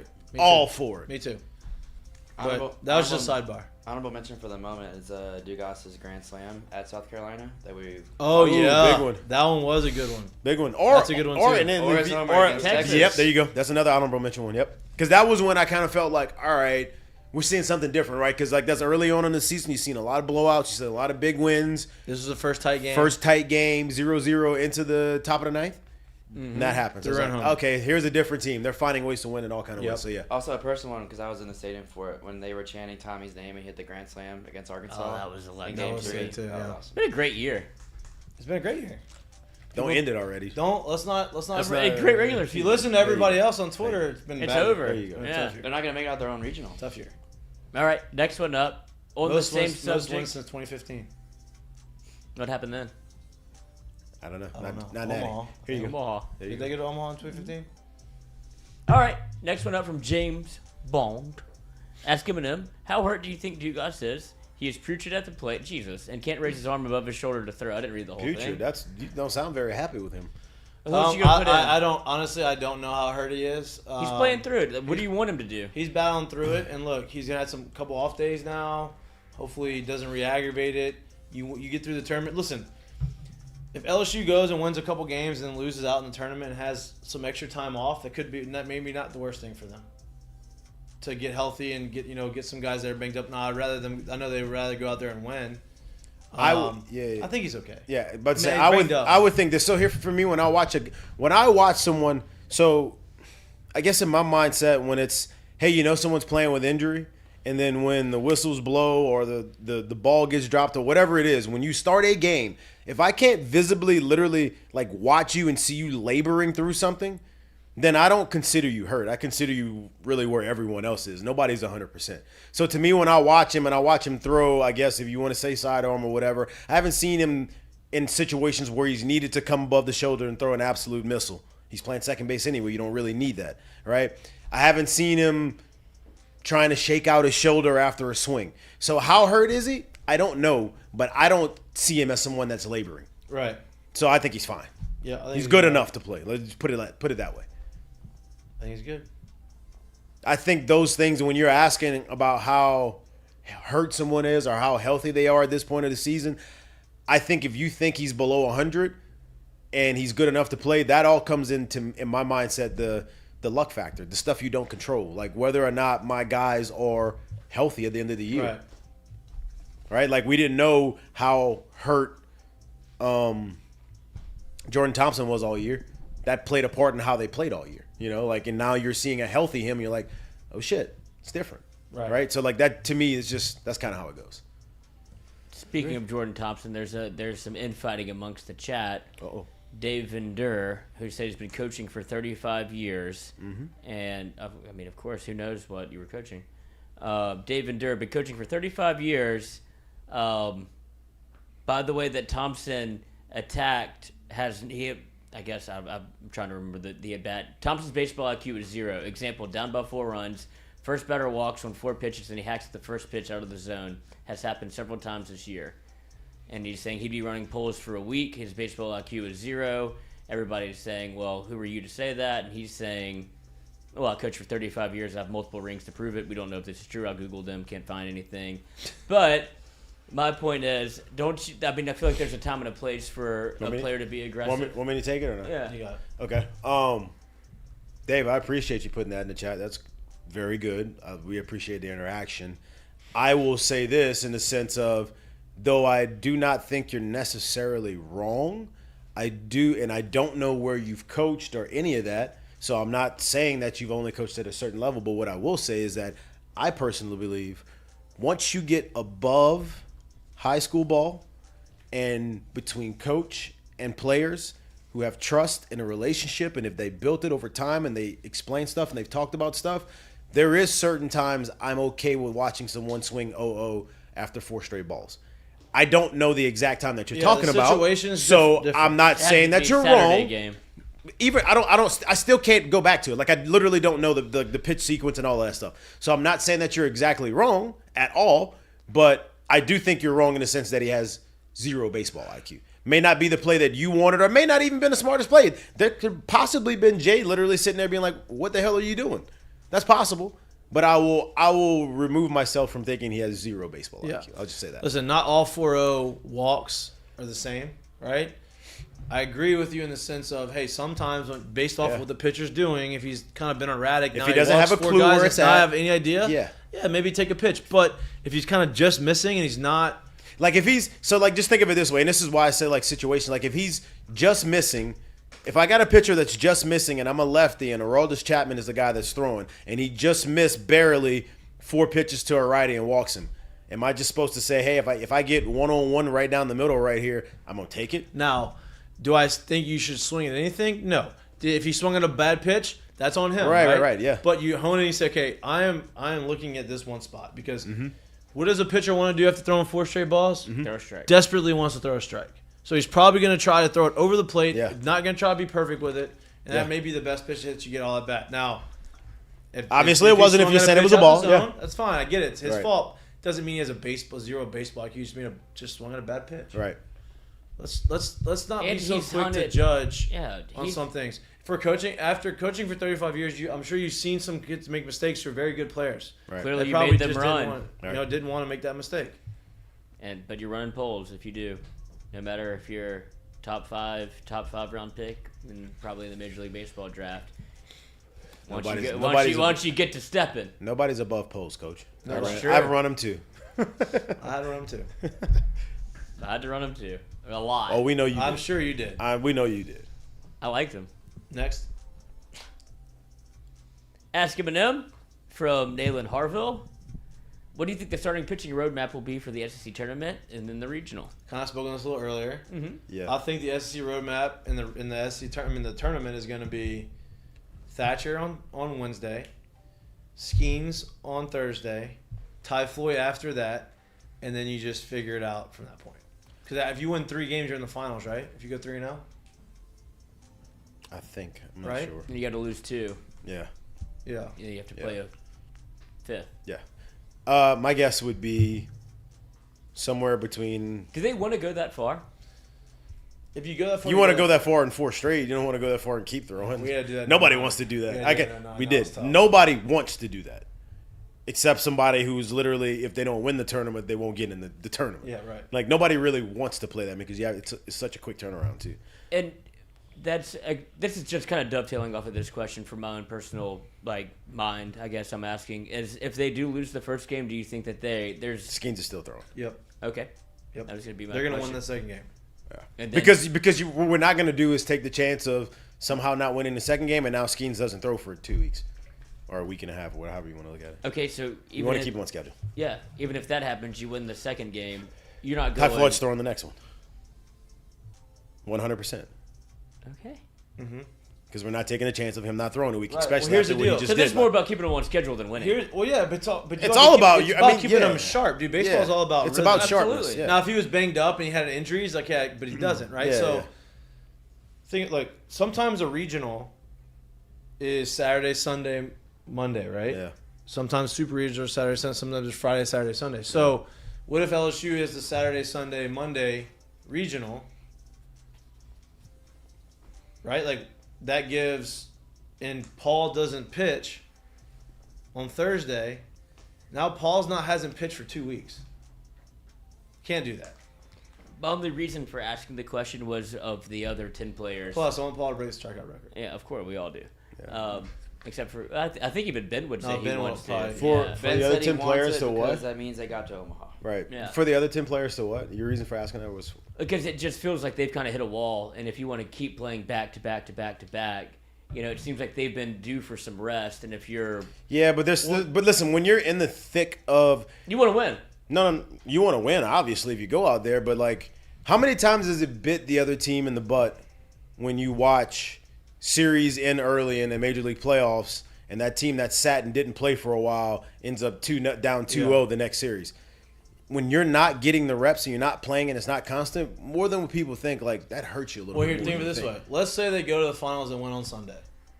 Their next game's not going to be till Friday. So that's 5 days. If I would I'm imagine not doing anything. their target number that I think they would probably want to play, win or lose, is 3 and 4. 3 to 4. Yeah. 4 wins straight. 3 where you're 3 where you're 1 and 2, but you get more than like at least get those. I would say they probably want to be somewhere there because if you do 3, you're at least on schedule for pretty much all of the guys that needing to throw, the guys to get 10 plus at bats in, and you to be able to kind of rest up. You're out of there somewhat early and back home. But you get over, also win. Like now, if you're winning, that's what you want to do. Because think about it, you still get 5 days. 5 days off. It's a ton. It's a lot. Yeah. 5 days off is a vacation, dude. Yeah. And you're not traveling. You're at home. Yeah. Okay, that makes more sense. Yeah. And my only other, this is just from the fanhood perspective of it, of seeing if they have another bullpen malfunction, and it's like, oh, of course, this is what happened. Yeah, and you but see, that doesn't matter. I mean, it is what it is at this point.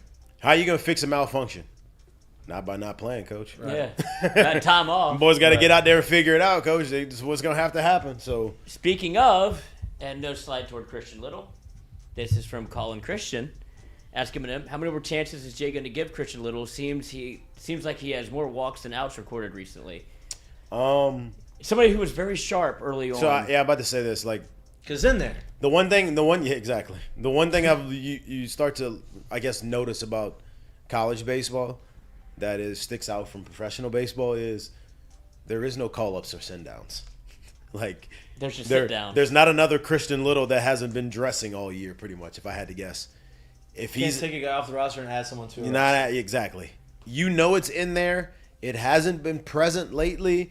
Whether it comes in a I highly doubt it comes in a high leverage situation again. But he's going to pitch. And hopefully he finds out, and hopefully you get 2-3 great outings from him in the postseason. And that's maybe all you need. Exactly. 4, Exactly. Hopefully he figures out. So how many more chances Jay's going to give him? Jay's going to give him as many chances as he has to because they don't have that many guys available, right? All their other righties are hurt.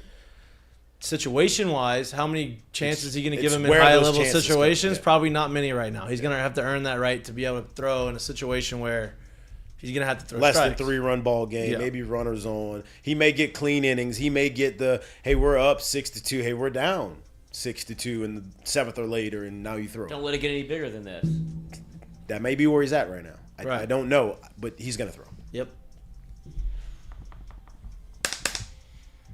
It's only one way. There's only one way of figuring it out, Coach. Go out It there. ain't by keeping tennis shoes on and cheering from the bench. Pitcher's pitch, hitter's hit. Hitter's hit. Coach's coach.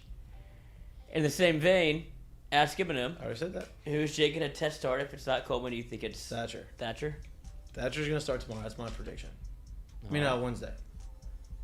LSU's not playing. Tomorrow we're late. Yeah, they're not playing him. Okay, switching to the Do offense. you want to answer that? I mean, I think we're all on the same Thatcher, page. Coop. Yeah. I'm literally just thinking about people that have somewhat been stretched out. Thatcher, Coop, That's pretty much it, right? Yeah, Blake Because- Money got smashed. Christian Little, probably not. We just talked about that. I think that's We're where okay I'm with at. Blake Money getting smashed, though. Yeah. Just at least throw strikes. Blake's another one, but I think Blake's better. If you can hit this, you can name it.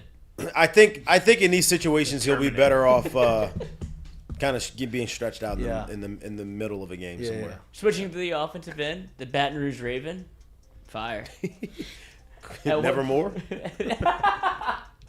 At what point do you start Ravenclaw? What a name. At what point do you start getting concerned about Dylan's slump? I feel like he's kind of busted out of that, but it's now at 3 weeks. He's obviously not seeing the ball as well. What is the difference of him not seeing the ball versus mechanics? First off, getting worried about is in a sense to me saying that you are not working diligently to get him better. I promise you, it hasn't taken them 3 weeks to say, hey, let's try to get Dylan in there to work a little bit more. Excuse me. I'm sure they've been working, right? I'm sure they feel like he's making strides and coming back.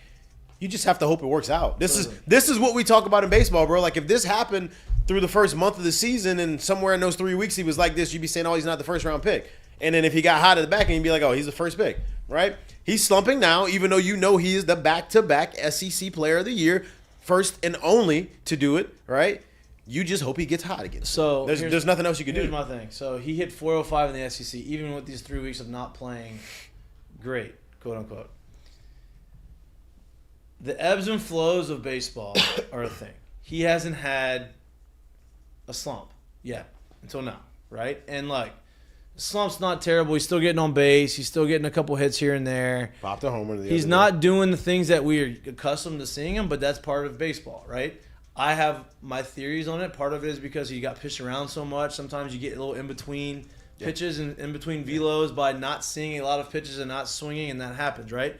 But every slump has its. You talk about the 10 steps of recovery. You talk about the 10 steps of like grief. All these types of things like anger, sadness, all this stuff people also talk about. There's steps to slumps. First part of the slump usually happens when you hit some balls hard and they get hit, they get caught. Then the second level of the slump is, all right, I'm getting frustrated because I'm hitting these balls hard and they're not falling. So you start thinking, why aren't they falling? And then now you start trying to do a little bit much subconsciously, not purposely, oh, I'm going to try to do more. Subconsciously thinking you need to do a little bit more to try to get these balls to fall. You're no longer okay with hitting a ball 112 right at the center fielder. Right, You because think you now need to do more. Right, now it's starting to get there, right? So then combine that with not getting pitched to, gets you a little bit off the velo. So now those balls that are getting barreled are now not getting barreled quite as much, and now you're in between pitches. Now you're having bad at-bats where you're doing something that you're not accustomed to, grounding out, chopping the ball at shortstop a lot, doing these types of things that you really haven't done in a long, long, long time. Then you get to the point where you're like, damn, I'm really not seeing it. I'm striking out looking. I struck out 3 times in a game, whatever. You know what comes after that part? You're white hot. You get a hit, and you barrel it up, and you feel it, and you're like, oh, there it is. Next thing you know, I'm 12 for my last 16 with 5 home runs. That's the next step, which tells me he's pretty close to getting to that point. That's what I think. And I also think something like this too, like you said, when it comes to like the progression of a slump and where you are, there is that side of it on the other side, meaning that they get scouting reports and they're on scholarship too. So if they see for some reason that you haven't hit the slider, or you've taken the slider, or you backdoor 2-seamers that or you're if taking. I backdoor these, and they're gonna be like, hey, if I just keep missing here, I'm good. Whereas a month ago, everybody was like, I don't know what to throw to get this dude out. Right. So nothing felt comfortable on the other side as a pitcher. Yeah. Now they're starting to find stuff that somewhat feels comfortable until it gets barreled up 4 or 5 times in a row, and now the entire world is on alert that, oh God, that guy's back. And now that feeling becomes the same thing. He hasn't shown me anything at the plate that makes me worried, if that makes sense. No. Right? To me, this happens as part of it. He hasn't gone through a year. I'm excited about where he's at, to be honest with you. Like, I think that now people are going to start challenging him a little bit more because he's not hitting as well. I know they know he's still very good, obviously, and they're not just going to like throw him cookies. But well, I think the lineup change and the guys around him is what's going to get people to be in the zone again. Once again, we talked about, it's not to throw stones at him, but we talked about Gavin, who was barely hitting over 200 in the SEC. Right, that matters. Right, if he's not on and Trey's not on, starting the game. Well, why the hell am I going to pitch to Dylan Cruz? I don't need to pitch to him. Right. So I think, some of that stuff is organically going to get him more pitches to hit, and it's going to help him out some more. But yeah, dude, I mean, like that is what it is. That's how slumps go. That's how the situation goes. So I'm not worried. Never worried. I'm not concerned, actually. That's his words, concerned. Now, put it like this. The perfect way to put it is, to me, I'm not saying anyone else, but when I've watched him over the last 3 weeks, I haven't felt like, boy, he is lost. Mm-hmm. I haven't felt like he has no clue what he's doing up there.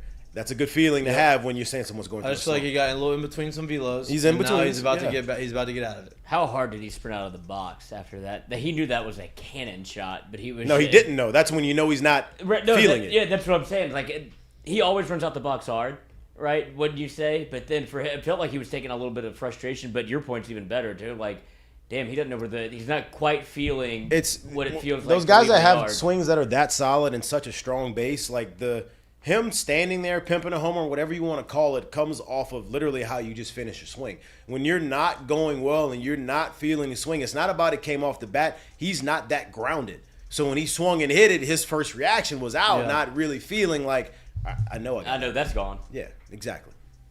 Especially because it was hit on the line drive. Wind was blowing in a little bit from there. Like, you knew he didn't feel it. Exactly. You knew he didn't feel it. When you start seeing him drive a ball right center again.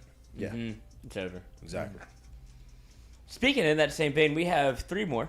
Okay. Do you believe this is from Kyle Brown, who looks like, he might be up to no good? Ask him, do you believe LSU should utilize a little more extreme shifts? No. Neither. But I will say with what's happening with Dugas, who seems very limited at second base, I don't know the last time they turned a 6-4-3 double play. No. But that's not going to help. That's what I'm saying. That's actually going to make it worse. That was going to be my greater point. It's like there's no reason to even move him farther away from the bag. Just you have to play it straight up at this point. Yeah. No. I like that. I'm with you on that. Thank you. I thought you were going the opposite way on that. No, you can't put it. Just put him at second. Eat him up. Yeah. Flip him over. Nathan East, send in. Ask him, what would be a successful season in y'all's opinion? Is it still just Omaha? Which I'm kind of putting words in his mouth, but does it feel like Omaha appearance? I haven't changed at all. I don't think just Omaha appearance would be a successful season. Like in my mind, like 2-Q in Omaha is not successful.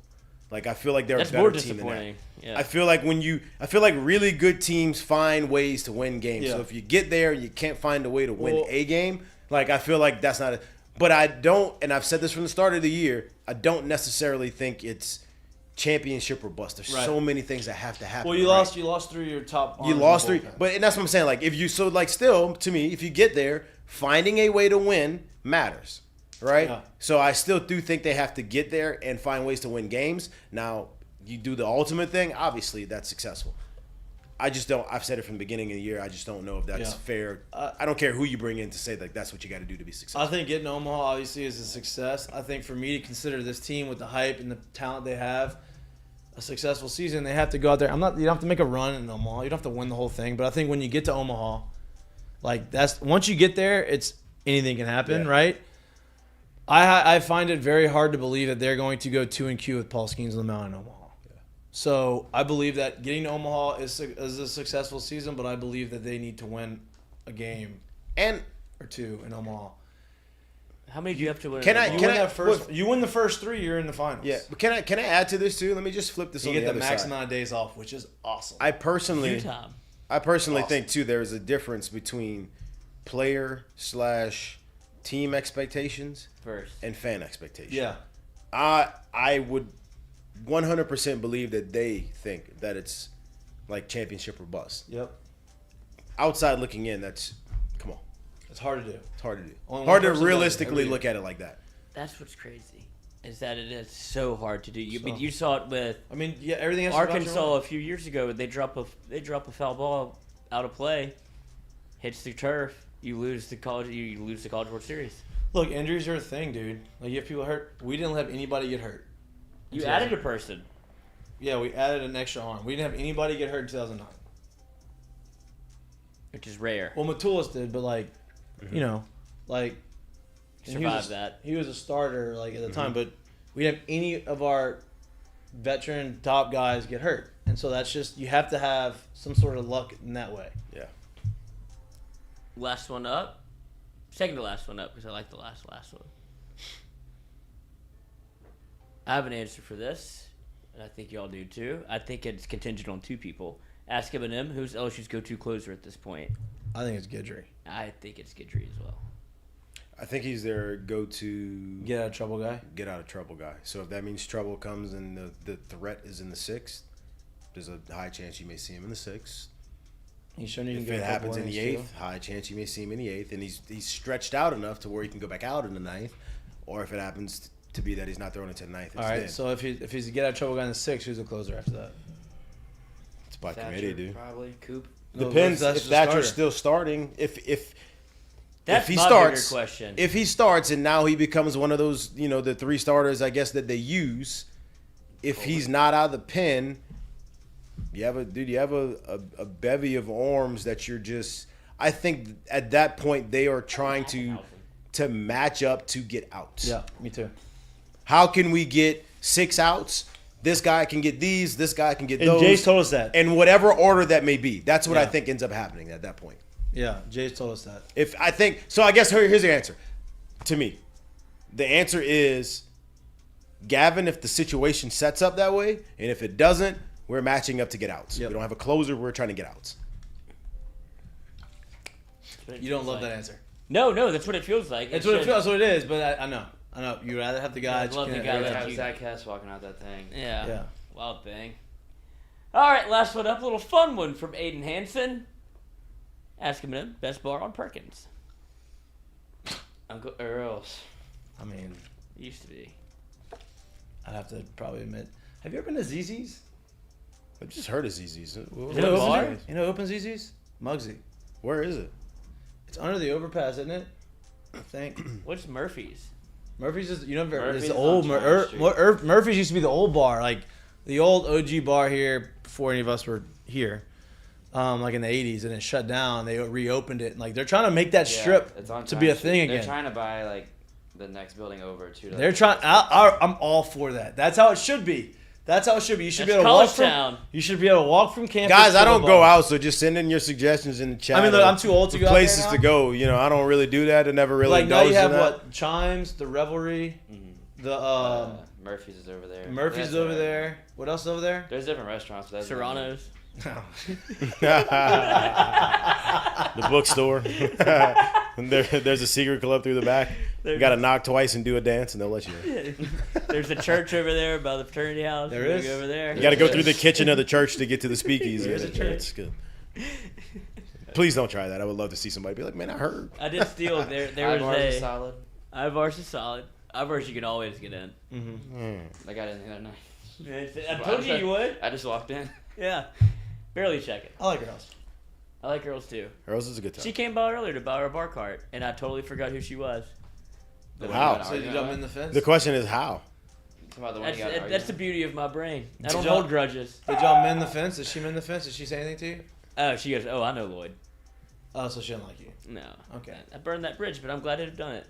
I talked to Drake. I'll like the match again. Sure That's you okay. will. It was warranted. I stand my ground. Oh, I know. Yeah, you had. I wasn't even there. The one time I don't go. You had a valid We know. point. The one time I don't go, oh shit, it's the We fan. went to Drake's like go away party thing, and he was like, "Yeah, Lloyd was right. I was mad too." Yeah, and poor Drake was trying to make up for it. He's like, y'all all good? Drinks? It's like, Drake, shut the fuck up. The It's not your fault. Ceiling's dripping on my camera, dude. Yeah, it was great. We had a good time over there. I did burn a bridge. You did. And a It's sponsorship. Okay. It's okay. It's okay. That was a great Ask Mikey and Mitch. That got us to the 7:30 mark. We have our segments. That Ask Mikey and Mitch today is brought to you by Heineken. We have one from Twitter if you want. What is it? A good one? Do you throw Paul Skeen's game one of the regional versus the 4 seed, or save him for game 2? I think you save him for game 2, but that's Over there. that's not my decision. I think you save him for game 2. Who do you think you It's see? hard. in the It's hard to regional? say that. I think that's contingent on what you see this weekend. Yeah. Probably also depends on the matchup. Yeah, it would. But my point, I guess, about this weekend is Does anybody step up? yeah, like what if the other two starters don't throw well? Right. If they get a chance to throw. Yep. Yeah, because they were projected to get Nichols as their 4 seed, and throwing Paul against Nichols. And Southern Miss rematch as the 2 seed. Well, as of now, we'll see what right. happens. I'm just saying. That won't be Also, charged at all. Oregon was a 3 seed. So Oregon? A lot of recent history in that regional. Yeah, it is. That's what they like to do. They try to make storylines out of everything. All right, great. Ask Mikey and Mitch segment that's brought to you by our friends down at Heineken. We have our segments. Before we get to our segments, I want to give a shout out to our newest sponsor. If you see the ticker up on the screen, it's nice there. The logo is right there. Land Rover, Peretti, and Baton Rouge. That's Jay Mitch. It's your people, bro. Appreciate you bringing them along. Great They have people, a great bumper? service, great Yeah, place. bumper They don't for- have matching Lexus bumpers, but maybe Lord, I'll if you go take see them, there's I'll- stuff you can, I'll take maybe we can it. mix Take and a match. range Maybe just bumper. trade in that one for the range. I don't know if that's gonna work. Going down to Peretti Land Rover, I might Airline swing through. Highway. Check them out. Great people, great service, great products. They do Give a 'em good a job shot, overall, man. Give them a shot. Give them love. And if you go down there, tell them we sent you. Tell them we sent Tell you. them we sent you out there. They probably love to hear it. Yeah, no doubt. All right.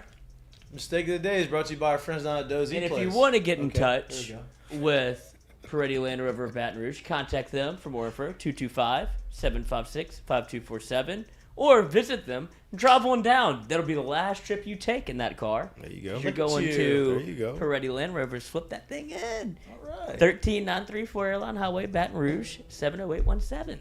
So Boom. type that into the Waze. Just in case you the want GPS. to give them some mail. You get the zip code. Yeah. It won't come up on your ways until you get the zip code in there. Well, that happened to me because I wasn't logged in, so it didn't keep up with me on the road. Oh, really? That's how I ran into the pole. Oh, that's exactly how. Yeah, it I didn't. was trying to be a considerate driver. Mm-hmm. Mikey almost got in a wreck on the way here. I was trying to mitigate the circumstances. Did not almost get in a wreck here. Yeah, you did. You said that lady slammed on her brakes. No, I heard things clatter in your truck. This lady did slam on her brakes on a green light, nobody in front of her, because she got spooked because she thought some guy who stopped at the cross was just going to just cut in front of her. So she slammed on her brakes. And then, of course, I had to slam on my brakes because it's a green light. Everybody's going 50 miles an hour. All of a sudden, she slams on her brakes, and I'm on the phone with Lloyd. I slam on my brakes. He had some choice words. Stuffing it around. I'm like, yeah, then I didn't, yeah. Little road rage. Yeah, it happens. No road rage. I was just, Just wondered Been what known to have a little. she panicked. She did not keep her poise in the situation. Been known to have a little Lloyd in-car kept road his rage. voice. Which makes me think that she wasn't paying attention. She saw it out of her peripheral vision, and she slammed on her brakes. Is what I think Probably. happened. Yeah. Anyway. The phone is a disaster. Yeah. Anyway, first one up is Dozy Dozy Mistake of the Place Mistake of the Day. If you've seen the commercial, you know where it is. So, if you want to go in for lunch, grab a cheeseburger Fire lunch. or Definitely go get a cheeseburger. club sandwich, or if Chicken you want dinner, Roast go beef pulled tamales, Or Steaks. lunchtime cheeseburger. lunchtime cheeseburger, fire steaks, fire tamales, get the chile with the tamales. But what we have going on for the mistake of the day is the Boston Celtics are not losing gracefully, as it turns out, as they have the audacity to Marcus Smart of all people. I'm not. Marcus Smart's made me not like him. I love Jimmy Butler. For him to hit him when he beat y'all last year, we good. Stop talking the whole fucking game. It's like, bro, we want to win next year. That's what he calls him. This is the best part. They need help. Like, they bones. They're buns. Hey, Jimmy Butler is my favorite NBA player. Me too. How do you not like Jimmy? How could you possibly He's a not like he's a Jimmy? grinder. He's a baller. It happens in the fourth quarter, and he's a great shit talker. Yes. They're buns. And he's all about the smoke too. Like Yep. if you talk to him, that's gonna stir him up. Yep. Like he loves that. Yep. Like he shows up for that. Like please, just Who was somebody guarding turn me him up. the other day? And they said, "Hey, he wasn't the answer." He goes, "Nope." Hell By the no, way, he did wasn't y'all the see answer. his like low key kind of, but in my mind, really not the same thing? Angel Reese moment. Did the timeout? That was my curtain call. Oh, nice. Copied it from Al Horford. Did you? Yes. And you saw Al Horford wanted to go Hey, at him. I'm like, he "Hey, held bro." receipts, Write it down. and so like, 30. and so look, because a lot of people bashed Angel and this and that. I do think there was a difference in those, right? Like to me, like he was in a spot or found a spot to be to where Al was coming towards him instead of chasing him with it, and he made sure Al saw it. And Al would try to go out. I'm like, "Bro, you did it to him in the game Yeah, one." you gave it to Yeah. him. Don't Game get one. mad because he was waiting on Yeah. you with it. Also, you're down 30. Put your energy into scoring some points. Yeah. Al Terrible. was in a I tough loved it. spot. I was with it. That is great. That's been a Jimmy All right. has changed that series. Like, obviously, No the doubt. Heat culture is real. Well, dude, think about this. They're doing this out without Victor Oladipo and Tyler Hero. Without Hero, yeah. Like, Mitch, all undrafted guys. Yeah. yeah, the highest pick on their team's like the 4th pick, and the guy's a bench guy. That's Cody Zeller, I think. He looks like he's the old Cody guy Zeller. with glasses in the gym. The one where he's got the cul-de-sac going and everything. He's got the bald head. He got the Homer Simpson going and Fourth everything. pick in the draft. Not Homer, Mr. Burns from Homer Yeah. Simpson. Yep. Smithers. All right, curtain calls.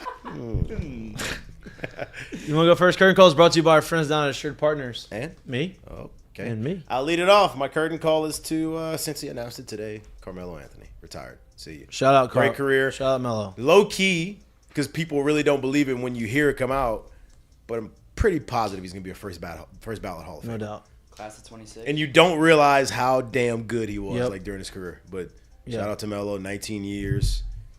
Came in 19 with years, LeBron, dude. right? I yeah. was gonna say LeBron. They're is best- LeBron's they're the like- last they're one. LeBron, like that CP. class. Well, CP wasn't in that class, or was he? He wasn't. That No. was Dwayne Wade. Chris and- Bosh. Yeah, okay, yeah, you're So, right. yeah, Carmelo's a year older than LeBron because Melo went to Syracuse for a year. Yeah, he is. He's a year older, Yeah. but they were the same draft class. Yeah. Yeah. Yeah. And obviously, he didn't play this past year, so that's why he's 19 and not year. Because Right. this is LeBron's year 20. Surprised LeBron didn't call him. He sent a video on Twitter. No, I'm saying to play. I mean, he tried it shooter. already, right? Didn't he Yeah, try yeah, it? they tried. Yeah. Carmelo's still a bucket.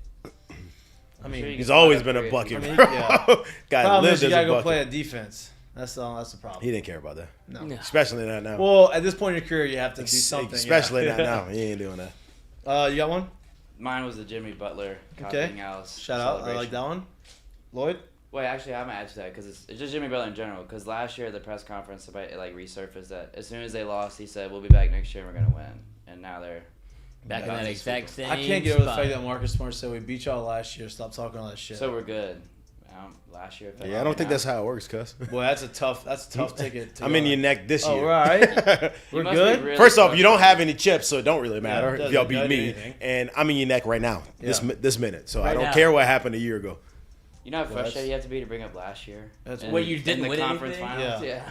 That's weird. That means Jimmy's just been literally right here all day. Right. Stop talking so much, man. Jimmy's just in your neck the whole game. I They're love fun. And you can't do anything about it because that. I love You're it. losing. yeah. Can't. You got one? I do have one. It's curtain call to one of the greatest careers maybe of all time. Carmelo Anthony. Jim Brown Shout out. passed away Yes. Yep. at the age of 87. Long one of the life. greatest Yeah. college football players of all time. How many MVPs? How many I think acting he, awards? I think he won 5 MVPs. I would be I surprised. think so.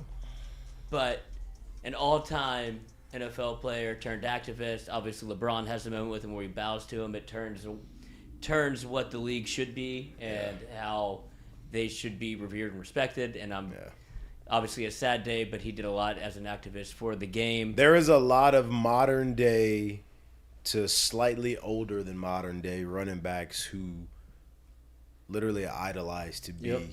Jim Brown. Yep. So for the younger people who are watching and truly don't understand the impact of him, like Jim was all of that and more.